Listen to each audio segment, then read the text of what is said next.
Hi friends, welcome to my channel. చనిపోతూ శివనారాయణకి నిజం చెప్పేసిన దాసు, కాశీని చంపపగలగొట్టిన కార్తీక్, అసలిదంతా ఎలా జరగబోతుంది అనేది ఈ వీడియోలో తెలుసుకుందాం. కాశీ మారిపోవడానికి కారణం జ్యోత్స్న చెప్పిన మాటలే అని నిజం తెలుసుకున్నాం.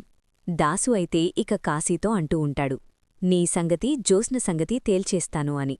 వెంటనే దాసు అయితే ఇక ఇంటికి వెళ్ళి, అసలు జ్యోత్స్న మీ కన్నకూతురు కాదు, జ్యోత్స్న నా కన్నకూతురు, జ్యోత్స్న నా కడుపున పుట్టింది, మీ కూతురు దీప అని దాసు అయితే నిజాన్ని బయటపెడతాడు.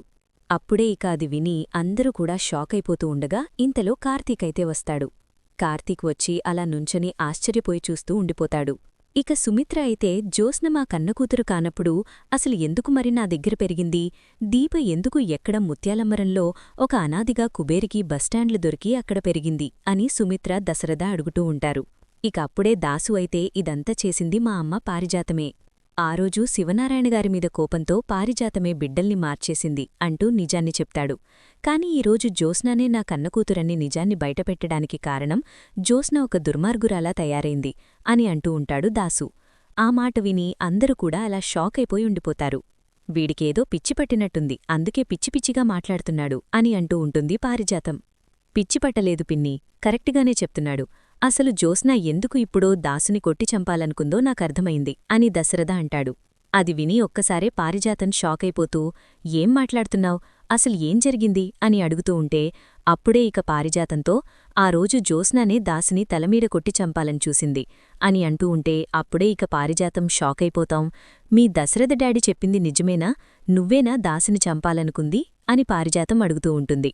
అప్పుడే ఇక దాసు అయితే, అవునమ్మా, నన్ను చంపాలనుకుంది జ్యోత్స్ననే, ఇప్పుడే కాదు తను చాలాసార్లు చంపాలని చూసింది. కన్న కూతురి కదా, కసాయి వాళ్ల ప్రవర్తించలేను అనుకుంటూ నేనే రోజు కూడా దీని గురించి నిజాన్ని బయటపెట్టలేదు. కాని ఈరోజు నా కొడుకు జీవితాన్ని నాశనం చేసింది. నా కొడుకుని జైలుకి పంపించి విడుదలైన తర్వాత కూడా నా కొడుకు దగ్గర అంతే నటిస్తుంది. ఉద్యోగం పోయి భార్య వదిలేసి రోడ్డున పడ్డాడు నా కొడుకు. ఇన్ని రోజులు కూడా నేను వాడికోసమే బ్రతుకుతున్నాను. కాని ఈరోజు నా అసలుని అడయాసలు చేసింది జ్యోత్స్న. ఇక జ్యోత్స్నాని నేను క్షమించే ప్రసక్తే లేదు అని నిజాన్ని బయటపెడతాడు దాసు అయితే. నువ్వు మాకింత నమ్మకద్రోహం చేస్తావా, నిన్నస్సలు కూడా నేను వదిలిపెట్టను అని పారిజాతాన్ని కొడతాడు శివనారాయణ. ఇన్ని రోజులు నువ్వు మా కూతురు అనుకున్నాను, ఇన్ని రోజులు నువ్వు ఏం తప్పు చేసినా కూతురువు కదా అని కడుపులో దాచుకున్నాము. కాని ఈరోజు నువ్వు మా కూతురు కాదు అని తెలిసాక మేమెందుకు నిన్ను వదిలేస్తామనుకుంటున్నాం, నిన్ను అరెస్ట్ చేయిస్తే తీరుతాను అని అంటూ శివనారాయణ అయితే జ్యోత్స్నకి వార్నింగ్ ఇస్తాడు. అప్పుడిక సుమిత్ర కూడా ఇక అంటూ ఉంటుంది జ్యోత్స్నతో, ఇన్ని రోజులు నువ్వు నా కన్నకూతురువని మీ నాన్న చెప్పినట్టు నువ్వు చేసే దుర్మార్గాలన్నీ కూడా మేం వింటూ వచ్చాము. కాని ఇప్పుడు అర్థమైంది నువ్వు మా కూతురివి కాదని, అసలు నీలాంటిదాన్ని ఏం చేయాలి అని కోపంతో రగిలిపోతూ ఉంటుంది సుమిత్ర. ఇక ఇంట్లోనుంచి పారిజాతాన్ని అలాగే జ్యోత్స్నాని ఇద్దర్నీ బయటికైతే గెంటేస్తారు.